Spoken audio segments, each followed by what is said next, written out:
하나님의 말씀 구약성경 이사야 9장 8절 말씀부터 끝절 21절 말씀까지를 읽겠습니다.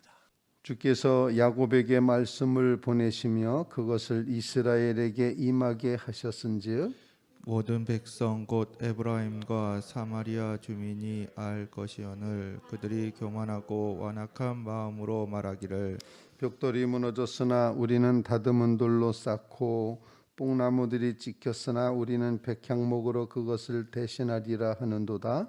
그러므로 여호와께서 르신의 대적들을 일으켜 그를 치게 하시며 그의 원수들을 격동시키시리니 앞에는 아람 사람이요 뒤에는 블레셋 사람이라 그들이 모두 입을 벌려 이스라엘을 삼키리라.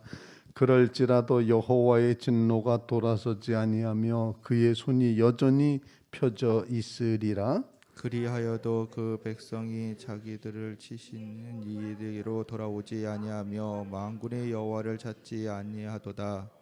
그러므로 여호와께서 하루 사이에 이스라엘 중에서 머리와 꼬리와 종려나무 가지와 갈대를 끊으시리니 그 머리는 곧 장로와 존귀한 자요 그 꼬리는 곧 거짓말을 가르치는 선지자라. 백성을 인도하는 자가 그들을 미혹하니 인도를 받는 자들이 멸망을 당하는도다. 이 백성이 모두 경건하지 아니하며 악을 행하며 모든 입으로 망령되이 말하니 그러므로 주께서 그들의 장성들을 기뻐하지 아니하며 그들의 고아와 과부를 긍휼히 여기지 아니하시리라. 그럴지라도 여호와의 진노가 돌아서지 아니하며 그의 손이 여전히 펴지 있으리라. 대저악행은 불타오르는 것 같으니 곧 찔레와 가시를 삼키며 빽빽한 수풀을 살라 연기가 위로 올라가게 함과 같은 것이라. 만군의 여호와의 진노가로 말미암아 이 땅이 불타리니 백성은 불의 섭과 같을 것이라. 사람이 자기의 형제를 아끼지 아니하며 오른쪽으로 움킬지라도 줄이고 왼쪽으로 먹을지라도 배부르지 못하며 각각 자기 팔에 고기를 먹을 것이며 므낫세는 에브라임을 에브라임은 므낫세를 먹을 것이요 또 그들이 합하여 유다를 치리라. 그럴지라도 여호와의 진노가 돌아서지 아니하며 그의 손이 여전히 펴져 있으리라. 아멘. 살아계신 하나님의 말씀입니다. 오늘 이사야 9장 이제 말씀은 9절로 21절의 말씀은 북왕국 이스라엘을 향한 하나님의 심판이 이사야를 통해서 예고되고 있음을 예언되고 있음을 이제 보여주고 있습니다. 본문에 표현되어 있는 이제 9절 말씀에 보면 그것을 이제 주께서 야곱에게 말씀을 보내시며 그것을 이스라엘에게 임하게 하셨은즉 이렇게 표현합니다. 북왕국 이스라엘에 하나님의 말씀이 임했다라는 것을 보여줍니다.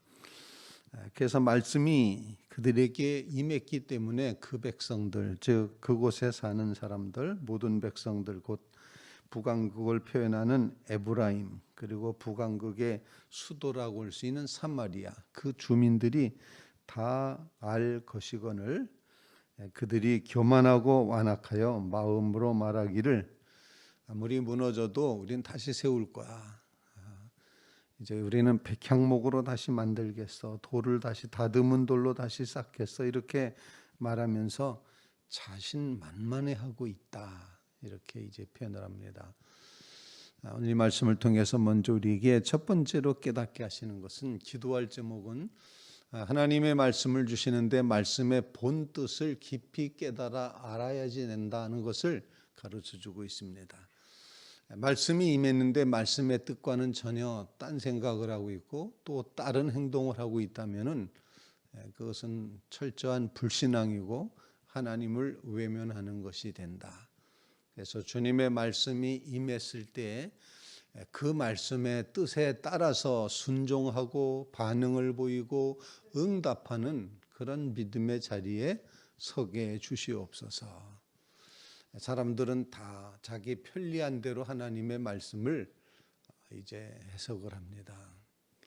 제가 어렸을 적에 이제 그 교회학교 때 어떤 선생님이 가르쳐 주셨던 그런 이제 이야기였었는데, 주님의 뜻을 이루소서 이렇게 이제 우리가 기도도 하고 또 주님의 뜻을 이루소서가 우리의 삶의 모토가 되어야 된다 이렇게 알고 있는데, 어떤 수녀님이 버스에 탔는데 옆에 이제 웬 남자가 이제 앉게 됐습니다. 이렇게 보니까 저 남자가 우락부락하게 생겼고 도둑놈같이 생겼어요. 그랬더니 이 수녀님이 기도하기를 주여 시험에 들지 말게 해주시옵소서 그렇게 기도를 했답니다. 몇 정거장 지나가자 이번에는 정말 멋있게 생긴 남자분이 옆에 앉게 됐다는 겁니다. 그러자 그 수녀님 하는 말이 주여 주님의 뜻이라면 뜻대로 하시옵소서 그렇게 했다는 그런 이야기가 있습니다. 우리에게 편리한 대로 하나님의 말씀을 해석하고 적용하고 그렇게 하는 거죠. 너무도 그런 경우가 흔하고 많습니다. 편리한 대로 하나님의 말씀을 갖다 붙이는 거죠. 바로 그것이 오늘 이스라엘 백성들의 모습이었다라는 겁니다. 그것도 북왕국 하나님의 말씀이 임했는데도 불구하고 그 말씀에 대해서 순종하거나 청종하지 않고 말씀을 제멋대로 해석하며, 아무리 하나님의 말씀이 그럴지라도, 아무리 우리를 무너뜨린다 할지라도 우리는 다시 다듬은 돌로다가 성을 짓겠다, 집을 짓겠다, 백향목으로 다시 만들겠다, 이렇게 하나님에 대해서 하나님의 그 말씀의 본뜻을 깨닫지 못한 그런 백성의 모습을 보여주고 있습니다. 자, 그래서 11절 말씀에 보면 하나님께서 그러므로 여호와께서 르신의 대적들을 일으켜 그를 치게 하시며, 아마 이제 북왕국을 상징하는 우상의 모습을 표현하고 있는데, 그의 원수들을 격동시키리니 이제 앞에는 아람 사람이고 뒤에는 블레셋 사람이 그들을 이스라엘 백성을 삼키게 될 것이다. 이스라엘 백성이 이렇게 아람 사람 즉 시리아 사람들하고 블레셋 사람에게 망하게 될 것이다 라고 말하지만 그게 다가 아니라는 겁니다. 그래서 오늘 본문에 3번씩 반복되고 있는 단어가 있습니다. 그것은 바로 그의 손이 여전히 펴져 있으리라. 그의 손이 여전히 펴져 있으리라. 17절에도 그렇게 돼 있고 마지막 21절에도 그의 손이 여전히 펴져 있으리라. 이렇게 표현을 하고 있습니다. 북왕국 이스라엘에 대해서 두 번째로 우리에게 깨닫게 하시는 그런 말씀은 하나님의 심판이 아주 집요하게 여전히 심판하신다. 계속해서 여전히 하나님의 그 심판의 손이 그들에게 있다. 아직 끝나지 않았다. 심판이 아직 다 끝나지 않았다는 그런 가르침을 우리에게 이제 일깨워주고 있습니다.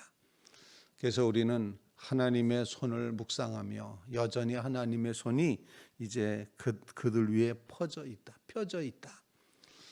하나님이 손을 펴서 뭔가 일을 하시려고 하신다. 이런 표현이죠. 심판의 그 어떤 직전, 심판하시기 그 직전, 그래서 쉬운 말로 손을 들어서 손을 펴서 때리기 직전, 그런 상태가 계속 유지되고 있다라는 것입니다. 오늘 이 말씀을 이제 이렇게 하나님이 끝까지 손을 펴서 그 백성을 이스라엘을 치려고 하시는, 심판하시려고 하는 이 모습을 바라다 보면서 하나님은 이 심판의 주님으로서 심판이 완전한 심판이구나, 하다가 말고 중간에 그만두시는 그런 심판이 아니구나, 여전히 하나님의 손이 이제 펴져 있다. 얼마나 무서운가, 얼마나 이것이 정말 철저한 것인가, 얼마나 완전한 것인가. 하나님의 심판의 철저성, 하나님의 심판의 완전성, 이것을 꼭 기억하면서 하나님의 손이 여전히 펴져 있다면 우리가 해야 될 일은 더 깊이, 더 빨리 하나님의 품으로 이제 우리가 달려 들어가야 된다 하는 것입니다. 여전히 펴져 있는 주님의 손, 그 심판의 손을 우리 마음 가운데 기억하면서 더 주님께 가까이 나아가기를 결심하고 결단하는 믿음의 성도들 꼭 되시기를 주님의 이름으로 부탁을 드립니다. 오늘 심판하시는 주님이 북이스라엘에 대해서 이렇게 여전히 손을 펴고 계시다. 그런데 그 백성이 어떤 백성이냐는 것을 가르쳐 줍니다. 하나님의 말씀을 무시한 게 첫 번째 모습이었고, 이제 심판하시는 주님을 우리가 기억하며 심판의 주님을 두려움으로 섬기고 돌이키고 회개하는 그런 역사를 꼭 이루어야 됩니다. 그런데 세 번째 우리에게 기도하게끔 하시는 기도 제목이 있습니다.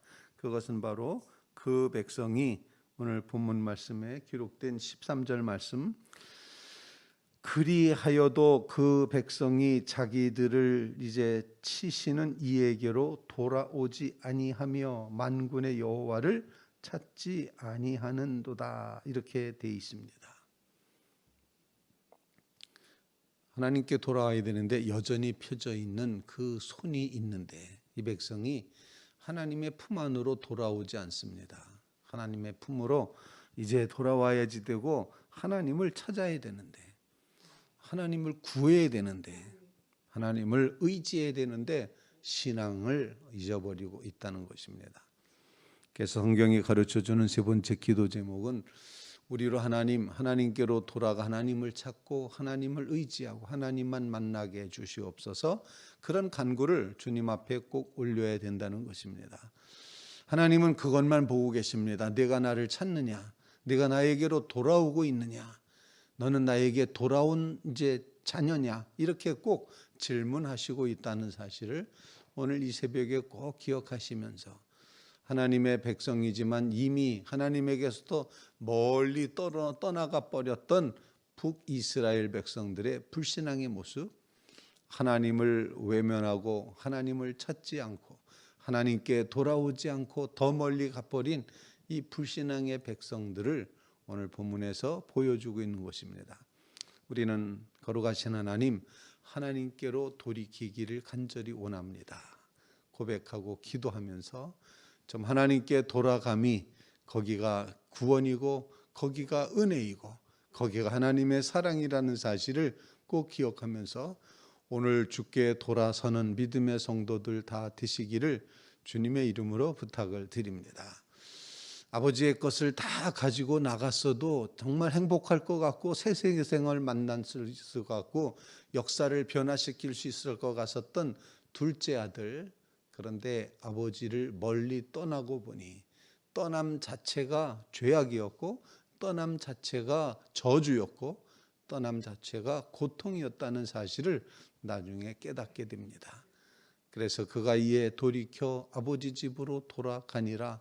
돌아가서 보니 거기가 하나님의 구원이고 거기가 하나님의 사랑이고 거기가 하나님께서 우리에게 마련해 놓으신 잔치자리였다는 것을 깨닫게 되는 것입니다. 내가 바로 하나님의 자녀였구나, 이거를 깨닫게 되는 것입니다.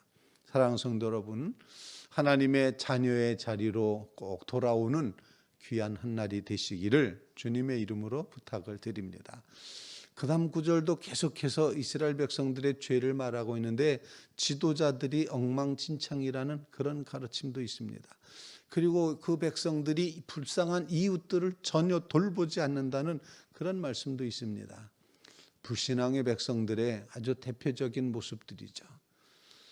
이제 지도자가 정말 잘해야지 된다는 사실, 그 지도자 때문에 온 백성이 망한다는 표현도 있고, 그리고 하나님의 백성은 서로를 사랑하고 의지하며 돕고 이웃을 내 몸처럼 살아야 되는데 그렇게 하지 못하고 있는 모습들, 하나님에게서 떠나간 백성의 자연스러운 죄악된 모습들이 쭉 북이스라엘에 나타나고 있기 때문에 하나님의 심판의 손이 여전히 그들 위에 펴져 있다라고 끝을 내고 있습니다. 오늘 말씀을 기억하시면서 묵상하시면서 주님의 말씀에 올바로 응답하고 순종하게 해 주시옵소서. 하나님께서 이제 정말 우리를 찾고 계신데 하나님을 멀리 떠나버린 우리의 모습을 돌이켜 회개하게 해주시고 여전히 심판의 손으로 이제 들고 계시는 하나님의 그 심판의 완전함을 꼭 기억하며 결코 하나님은 봐주지 않으신다. 돌아올 때까지 봐주지 않으신다. 하나님의 심판의 손이 여전히 펼쳐져 있다. 두렵고 떨리는 마음으로 하나님을 의지함으로 나아가는 믿음의 성도들 꼭 되시기를 주님의 이름으로 부탁을 드립니다.